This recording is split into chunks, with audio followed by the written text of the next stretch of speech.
Good morning, everyone. So we're looking at the Mishna at the bottom of Kuf Chaf Hey Amud Aleph, Kuf Chaf Hey Amud Beis. HaEven SheBeKiruya im Memalim Ba ve'eino neferes Memalim Ba v'im lav ein Memalim Ba.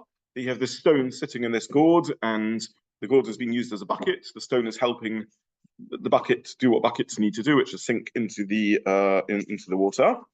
And one of the things we began looking at in the last year, and I just want to briefly revisit, is the nature of what bossis means, what it means to be a bossis. So the first Maramakum we had was Rashi at the bottom of Kuf Chaf Hey Amud Aleph, in which Rashi says, "V'im lav hari kashav onim v'im talto l'SheBeKiruya the shavu bossis Even shenosa." Rashi says that the Even becomes the bucket. The issue in the Mishna is not the movement of the stone, through the bucket, but the movement of the bucket itself, because the bucket becomes a bossis. And the question is this considered a bossis? Is a bossis only where the Muktza, the non-Muktza item, is rendered inferior to the Muktza item because it's holding the Muktza item? So if I put Muktza item on a table, the table is serving the Muktza item, and that's why it becomes a bossis, and adopts the Muktza status of the original Muktza item, because the table is serving the Muktza. However, in the case of the bucket, on the contrary, the Muktza, the stone, is serving the bucket. It's not that I want the bucket to hold the stone; it's that I want the stone to serve the bucket. So why would this be a bossis? And the Rashash, which we saw a couple of weeks back, buys into this question is of the opinion that Rashi's view is that such a case would not be a bossis. Let's file that away on the side and move on. When we turn over leaf to Kuf Chaf Hey Amud Beis, the Gemara asks Ami says in the name of Rabbi Yochanan that the allowance to move the chovis and have the stone fall off is in a case of shecheach, but in a case where you are maniach, not, because it becomes a bossis. The simplest reading of the Gemara, we would have thought, is that where you are shecheach, you don't make the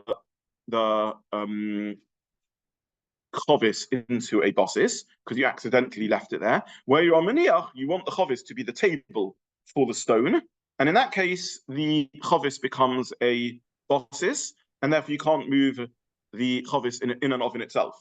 But either way, you can't overtly carry the chovis because you will be thus carrying the stone. So with respect to moving the stone is Muktza either way. Does the chovis become a bossis or not? That depends on shecheach or not. Rashi says explicitly not like that, as we saw in Rashi. Rashi says that if you're a shecheach, you could even move the chovis. Rashi says it's going on the hemshech of the Mishna. It's going on the muting everyone. No?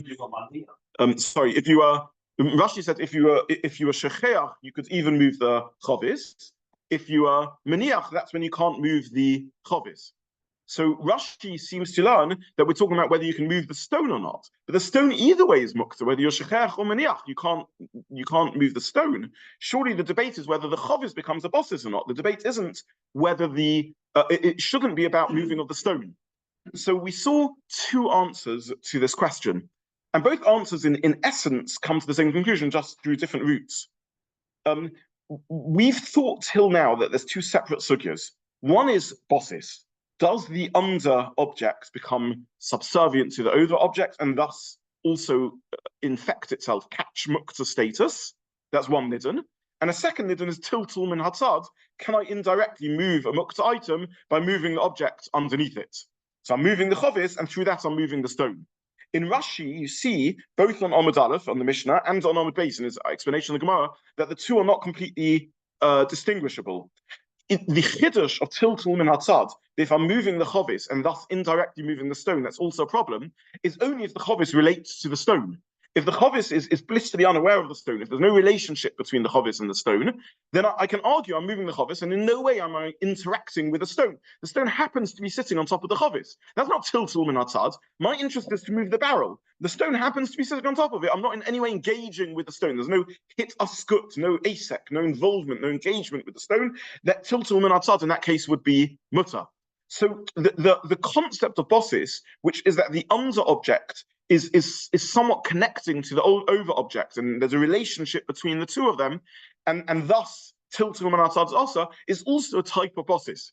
So we end up in this reading with when we use the word bosses, we need to understand it has two implications which aren't always identical. One is that it's a bosses, it's so subservient to the object sitting on top of it that it becomes Muktza in its own right. That would be the classic case of bosses. And there's another example of bosses, which is where I can't argue that the two objects are separate, and therefore I'm just moving the chavis and the stone happens to be there, but I am interacting with the stone. So let's take that in the two cases. In the case of the gourd with the stone inside it, full bosses, it doesn't become. Why does it not become full bosses? Because the stone, the gourd is not subservient to the bosses. On the contrary, the stone is helping the gourd.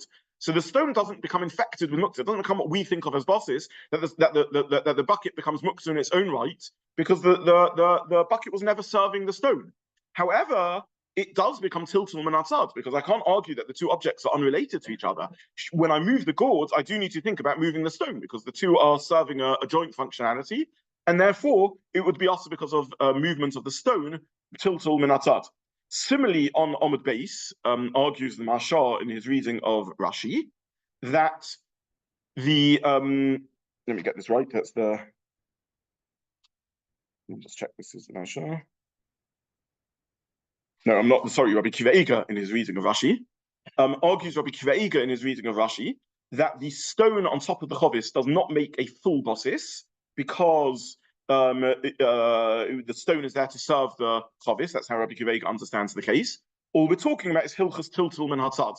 So on Amud Beis, when Rashi says that there's a difference between meniach and shochach, that's a lomdus about tiltul min hatzad, not about full bosses. Full bosses is not going to become. Full bosses, enochanami, the chovis itself would become muktzah in its own right because it's subservient to the stone on top of it. But that's not what we're talking about over here, because over here the stone is not on top of the chovis, because I want the chovis to serve the stone. On the contrary, the stone is there to protect the chovis, or to act as a lid or something like that on the chovis. All we're talking about is there tiltul min hatzad? Can I argue that when I'm moving the chovis, I'm indifferent to the stone, or no, when I'm moving the chovis, I'm engaging with the stone, and therefore there's tiltul min hatzad? So just to summarize, Rabbi Kiva learns Amud Aleph in Rashi and Amud Beis as not talking about what we call bosses, which is where the under object becomes infected, because in neither case is the under object subservient to the over object. That's not what the sugya is about. The sugya is a case where the over object comes to a moment, Gary. The over object is on the contrary helping facilitate the use of the under object, and all we're talking about is tiltul min hatzad. And Rashi's view is that you need to think about bosses concepts even there, because if there's no connection between the two, then movement, I can argue that there's no tiltul min hatzad. I don't care that I'm moving the muktzah object. It's irrelevant to what I'm doing. I'm just moving the under object. And on that, in cases where there is a connection, you can't differentiate and separate between the two acts.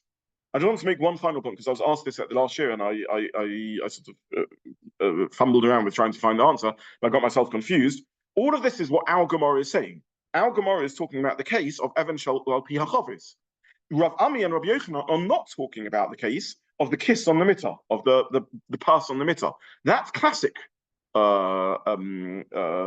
bosses. There you're letting the bed hold the purse. The purse isn't helping the bed. The bed is where you wanted to put your purse momentarily or forever, or whatever it was. You wanted to store the purse there. That's classic full bosses. Here we're talking about HaEven al pi hachavis, and that's why this is what they're saying.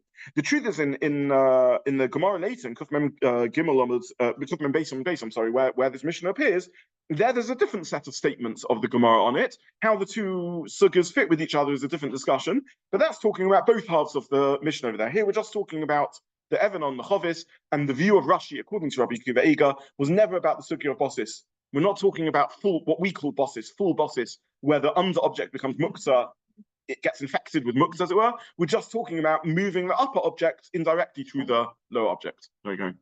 Maybe so, because did you say with tiltul min hatzad, the concept of Shabbat and Minyan was relevant? Yes. Because if I was, Rav Ami is arguing that if I was meniach, then when I move the under object, I can't claim I'm not engaging with the upper object.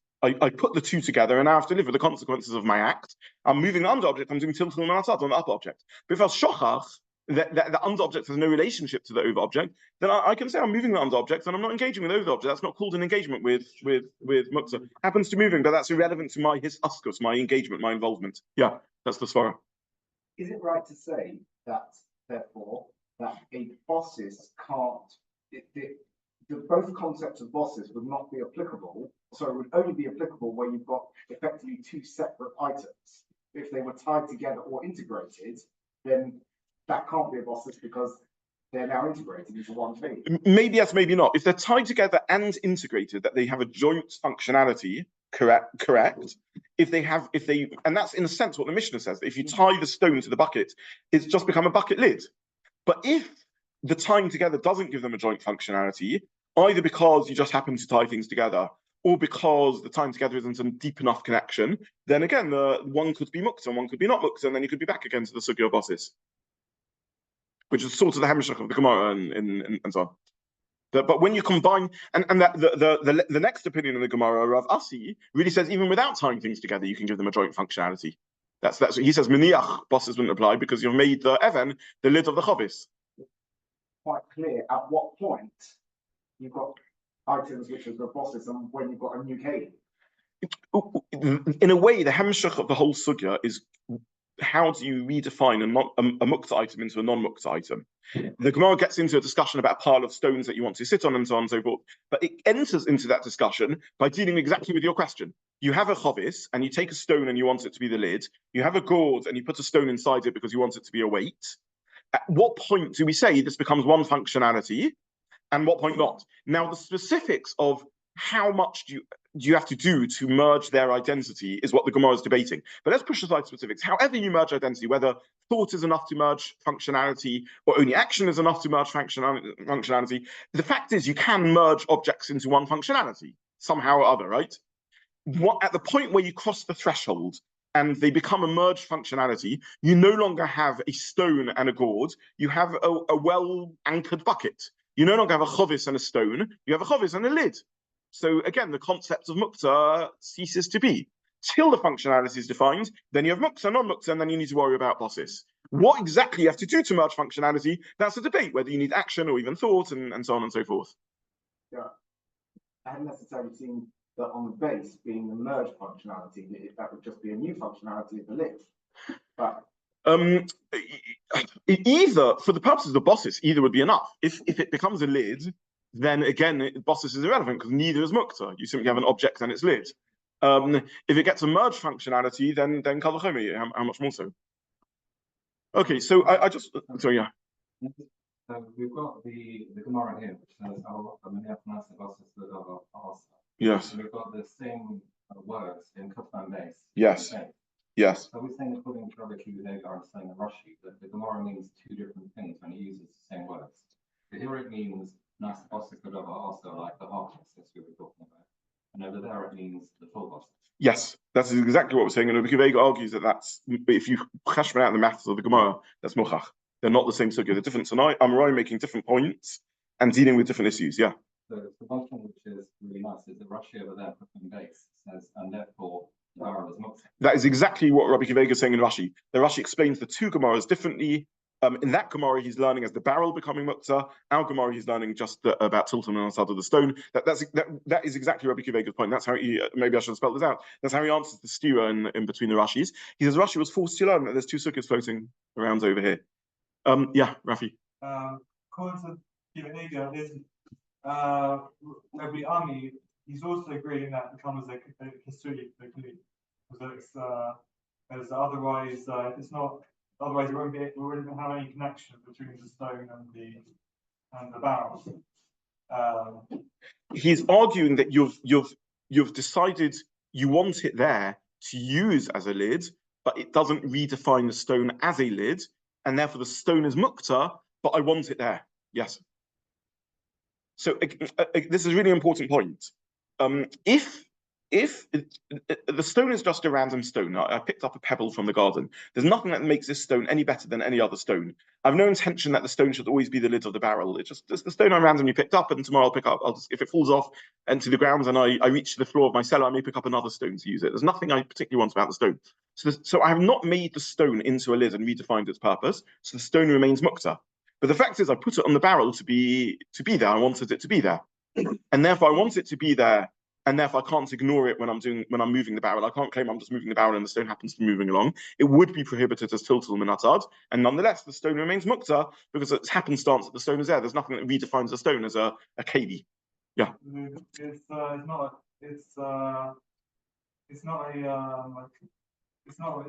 so how can it be? It should be a basis because it's not a cover. No, Rabbi Kivegelans, we're talking in a case where the stone is being used as a cover. I want it to be used as a cover. It's serving. It's the barrel is not serving the stone is serving the barrel. That's how he's learning Rashi reading the Gemara. Okay. Let me just yeah.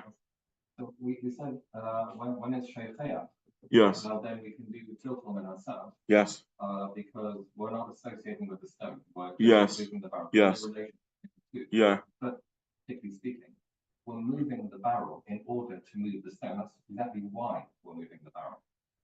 So it's very hard to say that, okay, there's no relationship between the two, and therefore we're not thinking about the stone, because the only reason we're doing this is to get the stone off. I don't really, though, want to move the stone. I really want to get to the barrel. The stone is getting in the way. And it's a bit like when you pull the radish out of the ground and the earth just falls off it. Conceptually, that's what's happening. There's always proximate cause and I guess it's philosophical and ultimate cause. My proximate cause is, you're right, I want to move the stone, but not because I'm interested in the stone. I want to get to the barrel. Yeah. So in order for, we'll come back to this concept later, but in order for something to be mukta, you need a number of features. Sorry, in order for me to be prohibited to do something with mukta, you need engagement with the mukta. Engagement has to come through a number of routes, either because I'm taking something, holding something, or because it's tilted on the outside, I'm not holding the object itself, but I'm through something else holding the object, or because what makes it tilted on the outside, either because I connected the two objects, or because my intentionality is to move that second object. But there has to be some involvement with mukta in order for the prohibition of mukta to apply. Sorry, Adam. Yes. We're just struggling with this Rashi on the in love on Kuf Champagne when he says at the end, there shall be a bosses for HaEven Shanos Hatar. Because as you're playing, it is a bosses. So how are you saying that this is not really arguing about bosses in this sukya?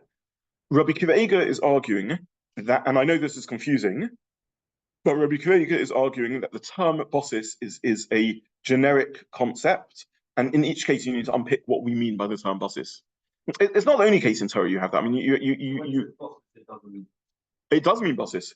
Bosses means a number of different things. By the way, mukta is the same thing. Mukta means all sorts of different things. When I say a pen is mukta and a laptop is mukta and a stone is mukta, I mean different things. In one case, I mean klisha melachot issa, and I'm actually allowed to move it l'soch gufa l'soch m'komo. In another case, I mean mukta machmas gufa, and I'm not allowed to move it at all. So they all belong to the same family of concepts, but their actualization is very different. In one case, bosses means it's so subservient to the object on top of it that since the object on top is mukta midato, you can't engage with. You can't engage with the under object also because the under object is there to support the over object.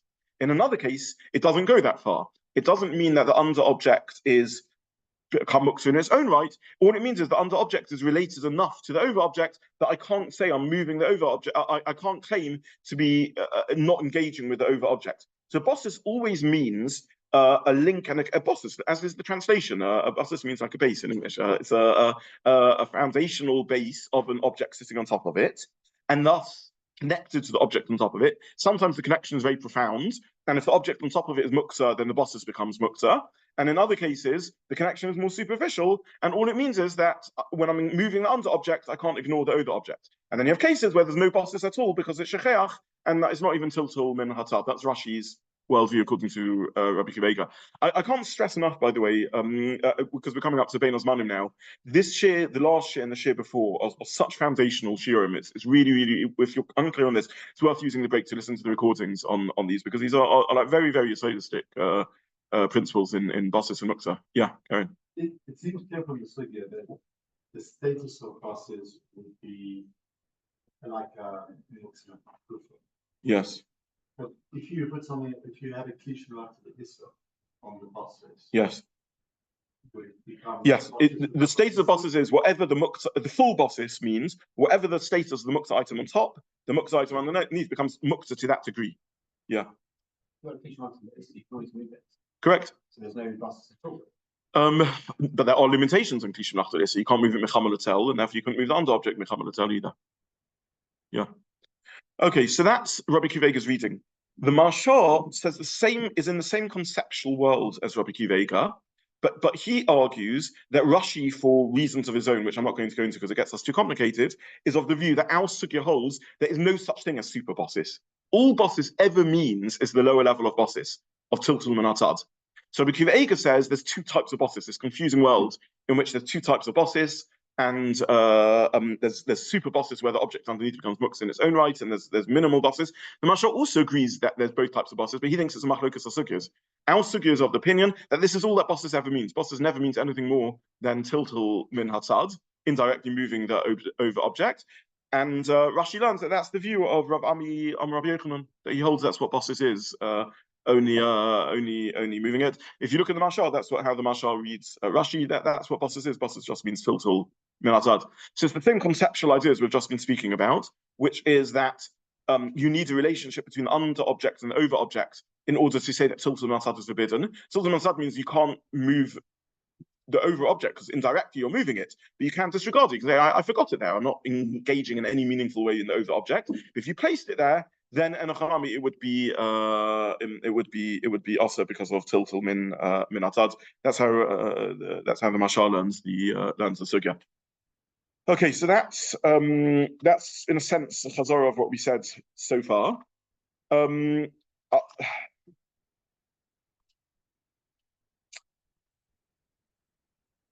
I'm just wondering whether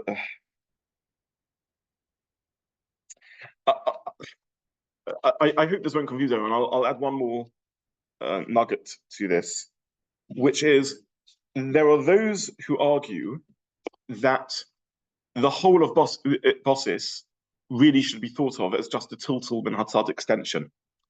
Till now, we've understood. If this confuses you, then forget everything I'm saying. But just I'm just going to give a summary. What we've learned is there's one level of bosses is that the under object becomes infected with the status of the over object. And then there's another level of bosses in which it simply means I'm deemed engaging with the over object. I can't ignore my engagement with the over object and claim I'm just engaging with the under object. Where do these two levels of bosses exist? According to the Maharsha, it's a machlokas which level of bosses exists. According to Rabbi Kivega, both of them exist, and it depends on whether the under object is serving the over object or not. Fine. What do we exactly mean when we say that the under object becomes infected with the Muktza status of the over object? So you can say it in two forms, and we've sort of been leaving the intuition vague deliberately till now. Either when we say the under object becomes Muktza to the over object, what we mean is since I was Muktza midas, I in my mind wasn't planning to move the over object. It was rid of Shabbos use. The under object therefore also can't be moved. I'm also Muktza the under object because the under object is under the over object. Or we mean that the under object is in some way subservient to the over object because I rendered its purpose to also hold the over object, and therefore again I can't move it. In both those logics, the under object becomes Muktza in its own right now. There's a third possibility of infection, which is since I can't move the under object without moving the over object, and it will be tiltul min hatzad, therefore the under object becomes Muktza, because it always will be tiltul min hatzad.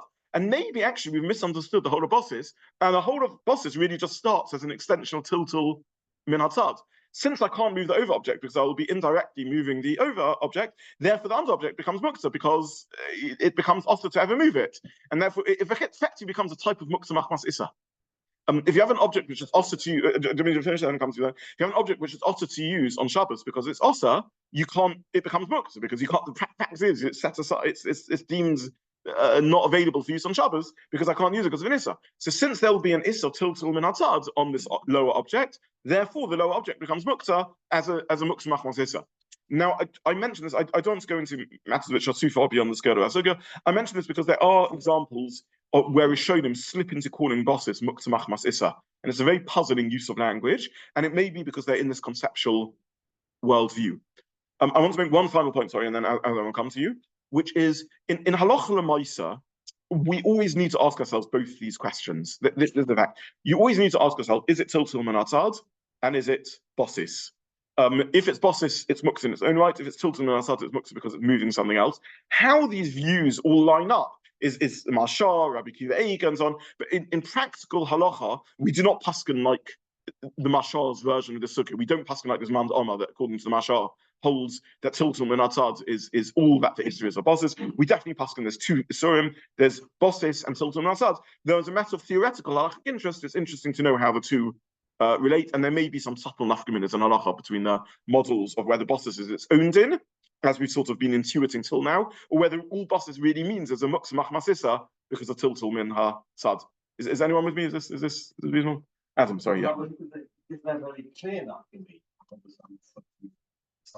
If essentially the only problem is because you're moving the tiltman of sub causes you to move the upper object. Yes. If a goy comes along and moves the upper object, there'd be then no problem in moving the under object. It's no longer a bosses. There's a massive number. Okay, if the whole issa is just tiltul min atzad and there's no din of bosses, yes. But the halacha there is a bosses.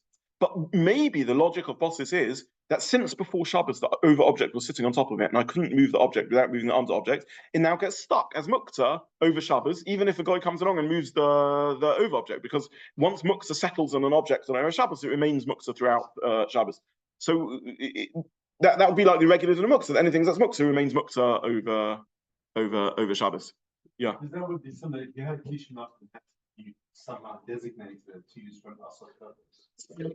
Then the logic would apply, and then you turn it into Muktza. Correct. Yes. Except that's less of a chiddush, because in some ways, if you have a klishim after heta, but you're going to use it also, it becomes a klishim after the issa. The chiddush here is that every bosses is just another version of that. I'm effectively designating it for an issa use. What's the issa use of holding a muktzah object? It's not how we thought of. It's certainly not how I thought of bosses, and not how we thought of muktzah. Okay, Rabbis, I'm going to use the last 2 minutes just to ask you. I have not fulfilled my ambition, which perhaps was unrealistic from the start, of getting through the Omuds. Are people going to handle a pause and coming back into the sukkah for us to restart this in Elul? I wanted to finish the sukkah because I just wouldn't want to leave, but it's completely. I can see I've got like 2 to 3 shiurums worth of material that we need to get through. We are restarting on 10th of September. No. Okay, we'll put it on the WhatsApp group. We'll put it on the WhatsApp group the times. But what I would really ask everyone is to. It's no bad thing anyway to use HaEven Zmanim to do some chazara. And I don't have any solution to the problem that Muktza is a tough set of sugyas and it's very, very easy to become tangled. In preparation for the next sugya, let me just tell you in advance what we're going to be talking about on the next sugya. We're going to be talking about on the continuation of 2 things really I'm going to focus on at 10th. Yeah, one thing we're going to talk about is how do you actually merge identities and how do you repurpose things. Which is really the machlokas and the hemshech of the sukkah is machshava and so on. The second thing we're going to revisit is what is osir in Muktza? Is Muktza only osir to take things, to use things, or even to sit on things, or even to eat things, or even to burn things? Is Muktza about tiltul, or is Muktza about use, or is Muktza about hana? And we're going to that's going to come out in the sukkah because the sukkah is a sukkah about sitting on stones. And whether sitting on stones, and this is so halacha l'maisa. If I'm going for a walk in the park and there's a tree trunk there, can I sit on the tree trunk on Shabbos or not? Really, really important questions. So we're going to relearn that, and I just simply want to remind you that ties us back to the sugya that we learned earlier on Kuf Chaf base, was it? No, not Kuf Chaf.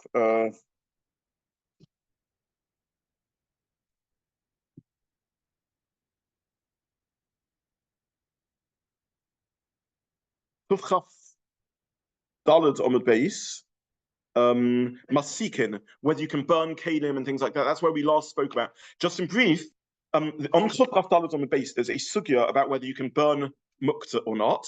And we saw there in Machlokas whether the burning itself is a problem, or just when you burn things, you move them, and therefore the moving is the problem. And that's where we once dipped into this. I would definitely urge you to do Chazara on Kuf Daled on the base in preparation for what we're going to focus on in the sugya. Now. So I hope everyone will have a busy holidays, and we'll resume the sugya Mitzvah Hashem on on our return. Thank you very, very much. Right, thank you.